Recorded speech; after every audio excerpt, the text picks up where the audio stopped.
진화의 어느 시점에 의식이 생겨나고 생각하는 능력이 점차 강화되었을 것입니다.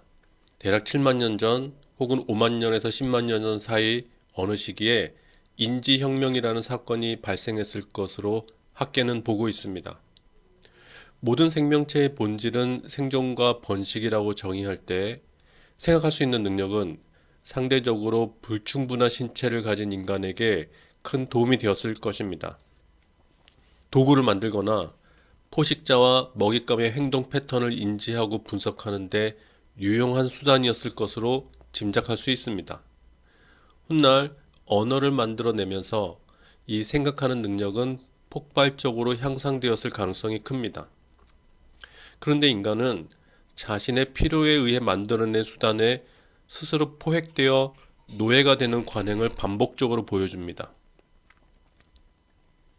유발 하라리가 지적했던 것처럼 점점 더 큰 공동체를 형성하여 유지하기 위해 발명한 종교와 정치 질서와 화폐 등의 상상의 수단에 스스로를 길들이고 종속되는 거죠. 생각할 수 있는 능력도 이와 유사한 과정을 밟게 되었을 것입니다. 처음엔 안정적인 생존과 번식을 위한 수단으로 사용되었던 이 능력이 점차 인간 존재 자체를 잠식하면서 존재보다 우위의 위치를 차지하게 됩니다. 그러니까 생각은 단지 생물학적 작용이었을 것인데 어느 순간 인간의 자연스러운 생명 활동을 규율하고 평가하고 심지어 단죄하는 지배자의 자리를 꿰차게 된 것이죠. 그래서 어느 순간부터 인간 존재는 생각이 생산해낸 법과 질서 그리고 도덕과 종교 체계에 복종하지 않으면 처단당하는 수동적이고 소극적인 열등한 존재로 대상화됩니다.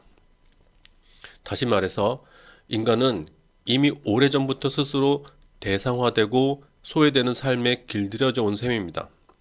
생각에 의해서 말이죠. 그런데 이 망각된 진실을 서양 철학자들이 서서히 눈치채기 시작합니다. 데카르트는 자신의 감각기관을 통해 들어오는 정보의 진실성을 의심하기 시작합니다. 따라서 생각하는 존재의 확실성을 기반으로 감각적 경험보다는 합리적인 이성을 우월한 위치에 놓습니다. 왜냐하면 수학처럼 분명한 진리를 탐구할 수 있는 이성만이 신의 뜻을 이해할 수 있는 수단이 될 자격을 가지기 때문입니다. 하지만 데카르트를 열심히 공부한 스피노자는 이러한 논리에 치명적인 허점을 파고듭니다. 즉, 데카르트처럼 신과 신이 창조한 세계가 분리된 이원론적인 관점에 동의할 수 없다는 거죠. 신이 따로 있고 신이 창조한 세계가 따로 존재한다는 것을 그는 받아들일 수 없었습니다. 스피노자가 봤을 때 이 세계의 유일한 실체는 자연이기 때문에 자연이 곧 신이 됩니다. 그런데 인간은 자연의 일부이므로 인간이 가지는 욕망 또한 신의 본질의 자연스러운 발현이며 이성은 자연, 즉 신을 더 많이 이해함으로써 인간이 더 큰 기쁨을 누릴 수 있도록 이끌어주는 지혜로운 안내자의 역할을 한다고 보았습니다. 놀랍게도 영국의 철학자 휴문 한 발 더 나아가 인간의 본질을 이성이 아니라 지각의 다발에 불과한 존재로 규정합니다. 즉, 인간은 이성에 의해서가 아니라 감정과 욕구, 그리고 습관에 의해 살아가는 존재이며 생각하는 능력인 이성은 단지 보조적인 위치에 있는 도구에 불과하다고 단정짓습니다. 칸트는 이들의 관점을 사력 있게 절충하면서 과대평가된 이성의 능력에 한계를 긋습니다.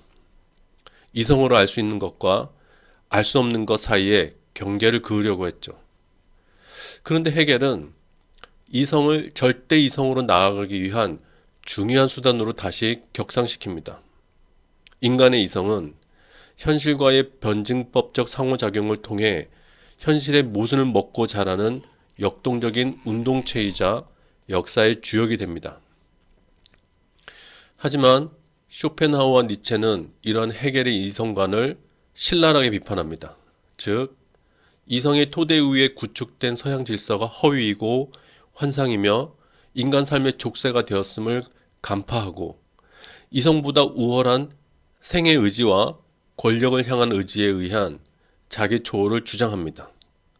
20세기로 넘어와 하이데거는 인간 이성의 능력보다는 존재 자체의 경이로움에 우리가 초점을 맞추어야 한다고 역설하는데, 이러한 관점의 전환이 이후 현대 철학자들에게 새로운 출발점이 되었습니다. 이렇게 데카르트 이후 서양의 철학자들은 인간의 생각할 수 있는 능력에 대해 비판적으로 검토해 왔습니다. 그런데 이미 2500년 전 무렵에 인도의 붓다와 중국의 노자는 인간 이성의 허위성과 기만성을 꿰뚫어 직시하였습니다. 그래서 오늘날 서양 철학과 동양 사상은 점차 그 접점을 넓히고 있습니다. 예를 들어 앞에서 언급한 역사학자 유발 하라리의 책 사피엔스는 붓다의 연기법 사상에, 그리고 그 뒤에 출간한 호모데우스는 20세기 프랑스 철학자 미셸 푸코가 서양의 휴머니즘, 즉 인간주의에 대해 비판한 관점에 기초하고 있습니다. 그럼에도 우리는 여전히, 과거보다 더 생각의 노예가 되어 고통받고 있습니다.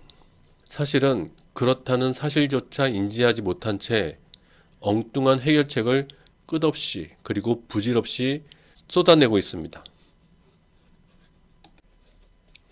우리의 많은 괴로움이 타인과의 비교에서 비롯됩니다. 남들은 잘 사는데 나는 왜 이 모양이냐? 나는 왜 키도 작고 못생기고 머리도 나쁘고 창의성도 부족하고 성격도 나쁘고 몸도 약하고 게으르고 잘하는 게 하나 없냐? 라고 속으로 한탄하고 질책합니다. 생각이 가장 잘하는 게 바로 비교 분별입니다. 왜냐하면 과거 척박한 환경에서 살아남기 위해서는 끊임없이 먹잇감과 맹수를 구별해야 했고, 먹을 수 있는 것과 먹을 수 없는 것, 내 편과 상대편을 구별해야만 했기 때문입니다. 그러니까 생각의 기원은 두려움입니다. 두려운 환경에서 살아남기 위해 쥐어짜낸 능력이 바로 생각이기 때문입니다. 하지만 세상에 공짜는 없잖아요. 생각할 수 있는 능력 때문에 의식주를 발전시키고 의학 지식을 축적하고 이제 인터넷과 인공지능을 개발하면서 마침내 80억이 넘는 인간 개체를 동시에 생존시키기에 이르렀습니다. 그리고 그 대가를 치릅니다. 생각이라는 도구에 의존하고 지배당하면서 하지 않아도 될 생각에 늘 시달립니다. 과거에 불행했던 사건들을 끊임없이 되새김질하고 오지 않은 미래의 불행을 끊임없이 머릿속으로 리허설합니다. 뿐만 아니라 생각이 만들어내는 에고 또는 아상이 끊임없이 견고해지면서 비대해져 갑니다. 생각이라는 이 양날의 검은 상대방을 베면서 동시에 자신도 뱁니다.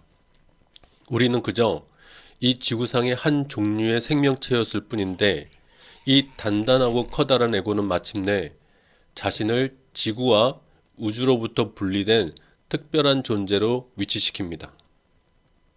신을 만들어내서 신의 노예로 살더니 이젠 인공지능을 만들어 인공지능의 노예로 살려고 합니다. 그런데 그 어떤 경우든 형태만 달라질 뿐 생각의 노예라는 본질은 변하지 않습니다. 생각은 자신의 존재 이유를 멈추지 않고 정당화하고 합리화시킵니다. 이런 생각의 노예들인 에고들이 옛날에도 그랬듯이 지금도 서로 미워하고 질시하고 복종시키고 제거하기 위해 온갖 꾀를 쥐어짜냅니다. 앞으로도 그럴 것입니다. 화성으로 이주하고 태양계를 정복한다 하더라도 여전히 그렇게 지낼 것입니다. 2500년 전의 붓다는 이 점을 명료하게 깨달았습니다. 우리가 그저 조건에 의해 형성된 존재라는 너무도 명백하고 단순한 진실을 생각의 복잡한 미로 속에 감추어 놓았다는 점을요. 생각은 우리가 그저 길가에 피어있는 작은 풀 한 포기와 다를 바 없는 존재라는 진실을 받아들일 수 없었던 것입니다. 그러면 이 대단한 능력을 가진 자신이 너무 초라하고 하찮은 존재가 되잖아요. 그래서 수많은 생각들이 서로 의식적으로 또는 무의식적으로 협력하여 촘촘하고 질긴 의미의 그물망을 짜놓습니다.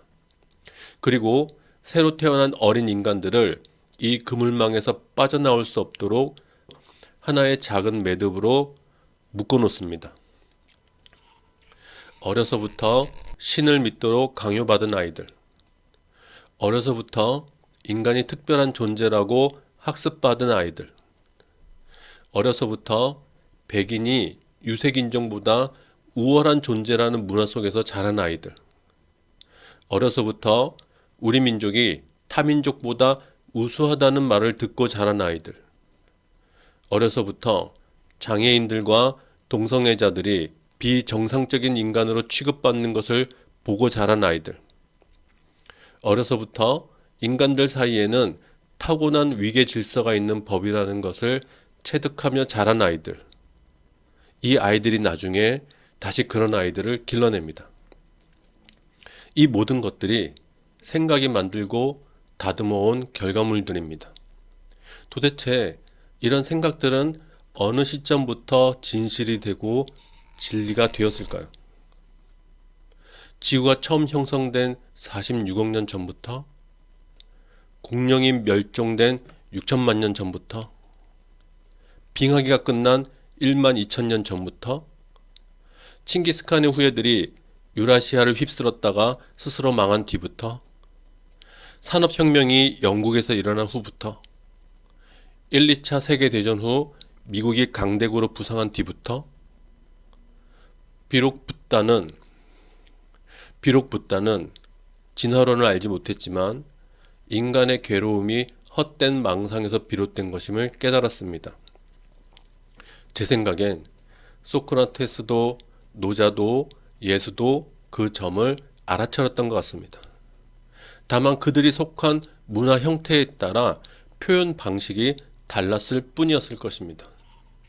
그런데 이 사람들을 추종한 사람들이 자기들의 얕은 생각의 기준으로 이들의 깨달음을 왜곡하고 제도화하면서 자기들만의 차별과 처벌의 수단으로 만들어 버렸습니다.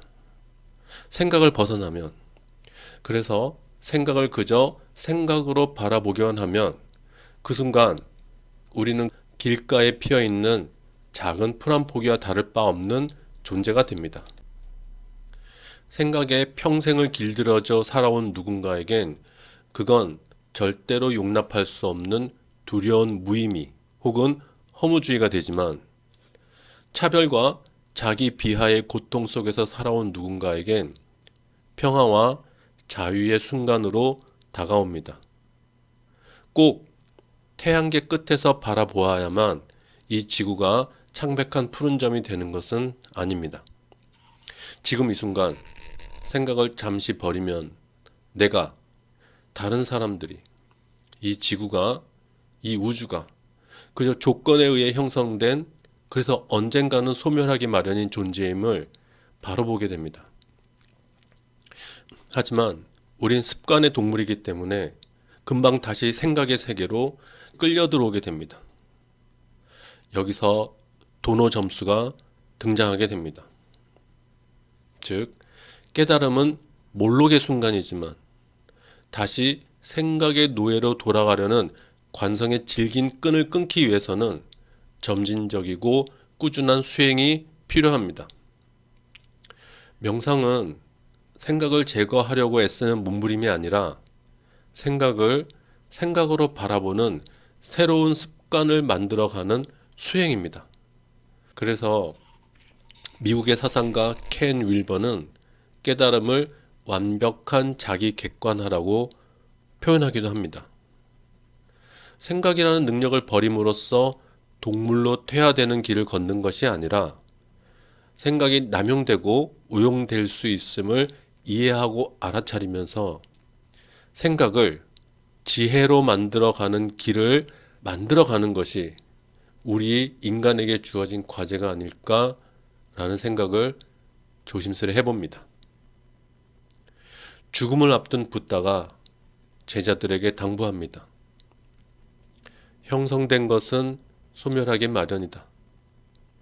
방일하지 말고 정진하라.